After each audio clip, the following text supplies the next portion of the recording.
Čau, čau! Sveiciens jaunajā sērijā no Zviedrijas. Nu ko, vedam.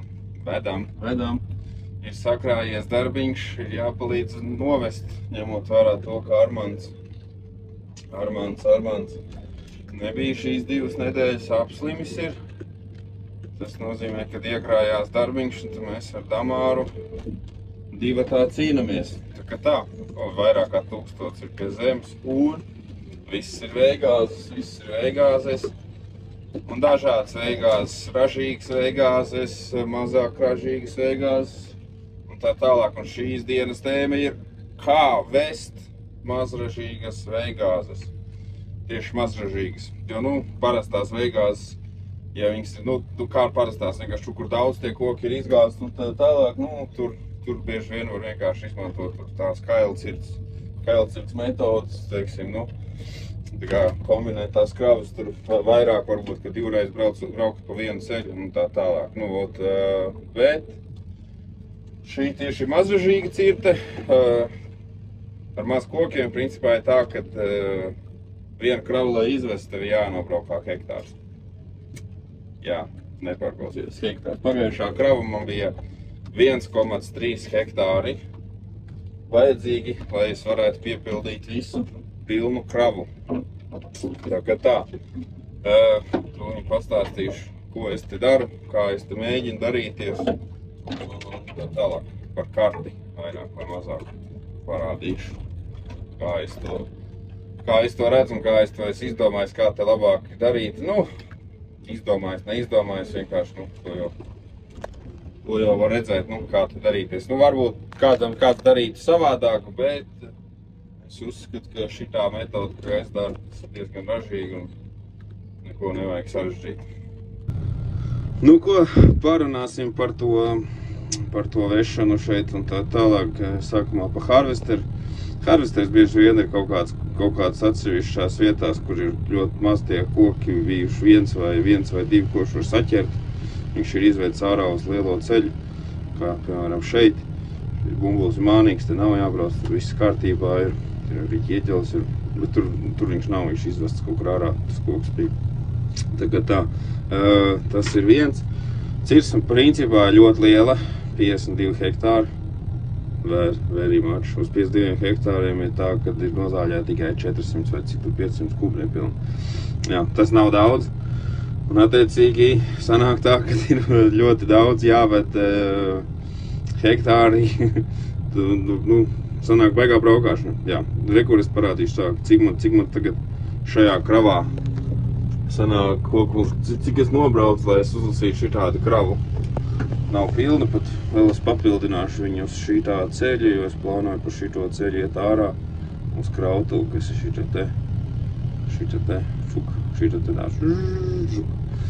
te tā. Iezīmēsim tos bumbuļus diezgan precīzi, kuras es braucu. Un varēs redzēt, cik daudz ir jāizbraukā, lai uzlasītu reāli vienu kraviņu. Jā, tā ir veigās, un šī ir diezgan mažražīga. 1,18 hektārus es esmu nobraucis, lai varētu veikt salasīt visu. Šito es iepakošu, viņš arī nebija nemaz. Un tā.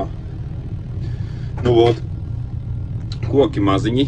Šeit ir koki maziņi. Nav tā kā citur. Parasti šeit apkārt lielās veigās ir tā, ka tur ir kaut kāds vidējais 0,30, 0,35, pat 0,40. Šeit vidējais ir stipri maziņāks. Tā kaut kas man te notika. Kāpēc man te nerādās? Ok, nevar saprast, kāpēc uzlikt to, ka tā malka ir iepakot, jo viņi reāli nebija. Un kopā tagad reāli 9,3 kubi. 9,3 un labi kubiņi šitā tenes pielikšu klāt. Un tad būs tie, tad arī būs tie, 10, ko arī tur var uzlādēt tajā piekabītē. Pa lielam ir tā, par tavu krāmēšanu un ko tev vajag krāmēt iekšā un kā vajag darīties. Ļoti vienkārši krāmējam pilnīgi visu pēc kārtas iekšā un vienkārši krāsiņas zilie pie zilajiem, sarkanzilie pie sarkanzilajiem vai zilsarkanajiem pie zilsarkanajiem. Tas ir, nu jā, ļoti svarīgi. Krāmēt vienkārši visu pēc kārtas un neko nesarežģīt, jo, lai kaut ko savestu tādu, nu, šādā veida cirsmā, nu, ir nepieciešams vienkārši maukt vaļā, jo, nu, viss likt pēc kārtas iekšā. Ja tu kaut kur atgriezties, tev vajadzēs pēc kaut kādiem pāris baļķiem un pēc kaut kā, nu, tā ir ļoti liela kļūda un tas ir nenormāli liels laiks un daudz braukšanas kaut kā tā, un tagad arī, nu, es braucu ārā, papildināšu kravas tur vienā citā ceļā, tur burtiski kubiņi var iekraut. Un tam man būs pilna krava un jau arī kaut kāds ceļš nedaudz nolasīts. Nu, es sanāk, jā, nu, vairāk kā hektārs krava. Tas ir baigi daudz man šķiet. Tas tāda, šī tāda apjoma retināšanās, tad ir kaut kādas, nu, 2-3, varbūt par 4 kravas parasti, nu, 40, 50 kubi jau, nu, bieži vien nāk no tā hektāra ārā. Tikai ir tā diezgan liela atšķirība. Nu, kāds plāns man ir šodien? Mans plāns šodien ir novest, tas sarēķināt diezgan precīzi salikšu, cik ten ir, cik ten nav. Novest, mans plāns ir šodien 17,86 hektārs, plus mīnus 17,86 hektārs novest. Sanāks vai nesanāks, nezinu, tas ir kopā kaut kādi 100 kubi, 2 hektārus es jau esmu novedis, tā kā vēl 15 priekšā. Nē, nu tas es saku, kolēģis arī noved 1 hektāru, tas sanāk. Nu jā, sanāk 14 ir jāved, jā, tā kā tā. Ejot uz galāk. Nu jā, redz, šitie ten ir Raims uzlicis ķieģeli. Значит, šitos abas divas bumbuļus viņš ir izvedis ārā. Šeit es vienkārši pārliecinājos, vai tur viss ir sajā. Un šitie sanāk, ka viņš izvedis ārā. Tagad skatāmies dzīvē. Un Raims ir malacis. Vai, ka viņš izvedis tos divas bumbuļus ārā. Var redzēt, ka nolikt vienkārši. Un forši. Un šitas vispār kaut ko te bļauj. Es nezinu kādu iemeslu pēc. Šī pirmo reizi redzu. Šķiet mirgo rītīgi tas ķieģeli. Pirms tam man bija tā, kad karte bija tā kā mirgoja un man bija jāuzspiež confirm. Tā kā apstiprināt, ka es visu pamanīju. Bet to laikam viņš to, kad es to ķieģeli esmu pamanījis, tā viņš laikam domā. Nu tagad, ja pabraušu garām, viņš beigs mirgot. Pabraucu garām un viņš beidz mirgot. Baigi interesanti. Jā, kā es te cīnos par kaut kādiem akmeņiem un kaut ko te mēģinu izvest, sadarīt un tā tālāk. Man var pastāstīt, kāda man vispār tur, kāda man tā iepriekšējā darba pieredze bijusi un tā tālāk. Principā darbu ar traktoru tehniku un tehnikām sāku 18 gados zemnieku saimniecībā. Zemnieku saimniecībā baroju govis, tur grābu tur zāli, laukus apstrādāju, nu visādi šitie darbi lauksaimniecības un tā tālāk. Jā, un tur es ieguvu vislielāko tādu, nu, pašu sākuma pieredzi, kāda man bija traktoriem vispār, kā tas traktors viss strādā un kā labāk tur, ko tur neko un tā tālāk. Nu, tieši pa lauksaimniecības nozaru. Tad vienu sezonu biju Brieždārzos strādāju Rudiņos, Tukuma rajonā, viņiem ir filiāli un Valgundē pie Jelgavas uz Trabās. Tad tur. Nu, tur viens īpašnieks, tur nekas nemainā. Audzē briežus. Nu, jā. Un tad jau, kad beidzās tā sezona, tā viena sezona Brieždārzos, tad es sāku strādāt būvniecībā uz ekskavātoru, principā sāku uz universāļu, un tad tur par retam arī uz mini ekskavātoru, līdz 7 tonām arī tādu pastrādāju. Tā, lēnā garā vairāk sāku apgūt tos traktors, ko tur neko. Tad tajā kompānijā tur tā naudām bija visu laiku, tad ir, tā nav, vairāk nav nekā ir. Bet, nu jā, tur liels paldies Bračkam, viņš man tur diezgan daudz apmācīja uz universāļu, jo viņš pats uz viņu strādāja. Nu, vot, un tā kaut kā, jā, un tad es sanāk, es nostrādāju 3 gadus bruģēšanās kompānijā, kas bruģē. Tur arī universāls case, tāds vecs, 90, kur tur 5. gada, vēl vecāks nekā manējais, tas, kas man tagad ir, tas 895, ja kurš viņš tur skaitās, nav vienāk, tiecība, 695, jā. Nu, vot, un, jā, tur tāds prikols vairāk vai mazāk, ka tur jau tas darbiņš tikai bija pa ziemu. Vasaras sezonā un pa ziemu tev nācās, vai nu tu dažreiz patīrīji sniegu vai kaut ko tādu, vai nu tur vienkārši, tā kā es strādāju taksī pa ziemu, lai vismaz tā sezona neapstājos un naudas plūsma neapstājās un tā tālāk projām.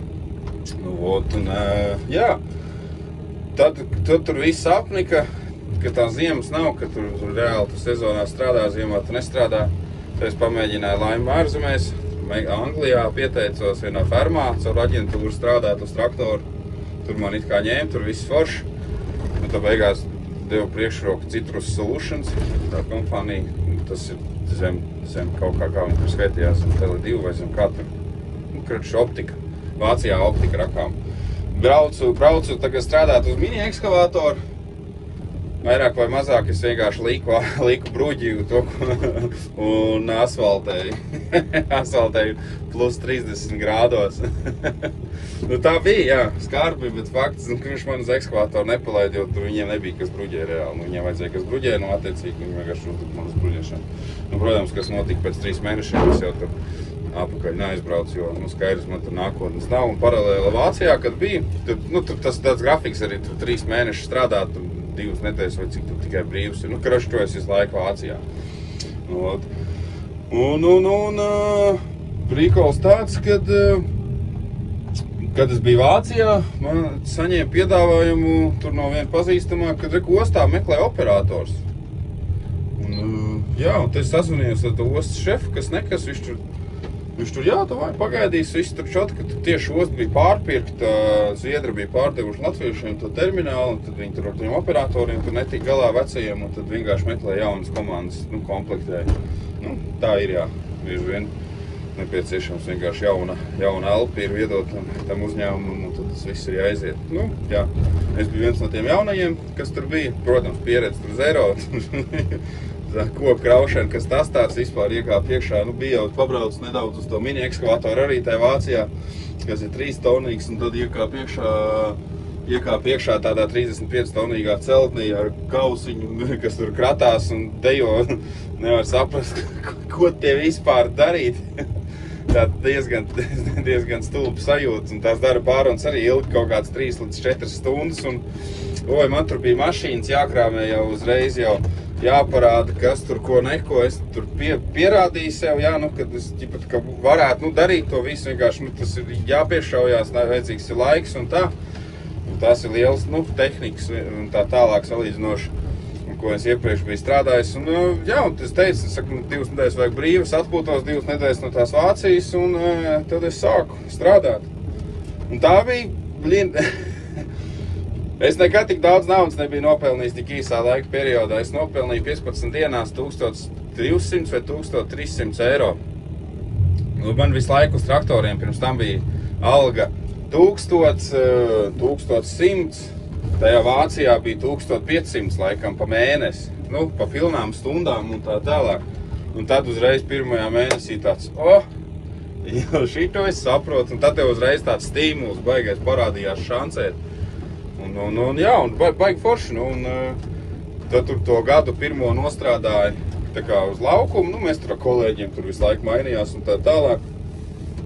Padevu kokus un uz tiem frontālajiem iekrāvējiem, dažādiem vēl un tā tālāk. Un tad pēc tam, pēc tā gada mūs uzsēdināja Raivi Kuivu, uzsēdināja uz piestātnes celtiņu. Mums galīgi jaunu piestātnes celtini iedeva abiem diviem, un mēs bijām tā kā galvenie operatori uz viņu.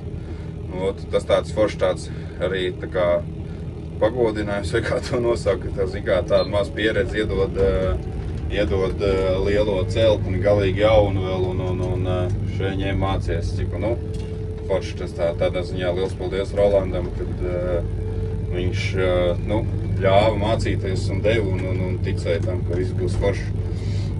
Jā. Tā tur reāli pagāja tie 5 gadi ostā pagāja un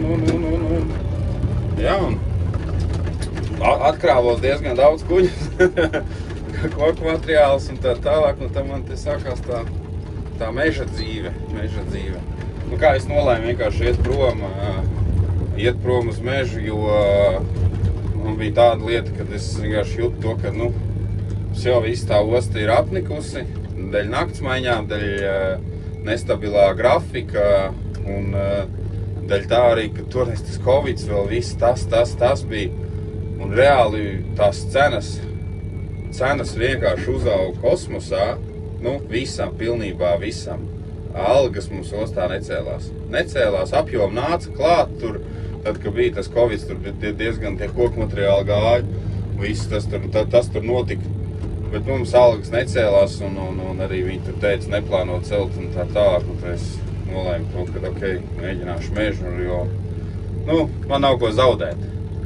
Un tā arī bija, pirmajos mēnešos es reāli nopelnīju, principā, gandrīz to pašu to, ko ostā, un es sapratu, ja jau sākums tāds ir, tad jau gan jau, ka būs ok, un varēs nopelnīt vairāk. Jā, līdz šim, ja tā skatās procentuāli, es, 35 līdz 40% vairāk pelnu mežā nekā es pelnīju ostā. Tas ir kā minimums. Daudz mēneši pat sanāk tā, ka reiz 2. Un tā kaut kā, jā. Tā kā ir atšķirība, te jau atkal varbūt tas stāsts ir par to mācīšanos, par to gribēšanu, varbūt vairāk vai mazāk. Nevis tikai tā, ka tu samainīji profesiju, tu uzreiz sāc močīt un pelnīt diezgan daudz naudas, un tā tas viss nenotiek.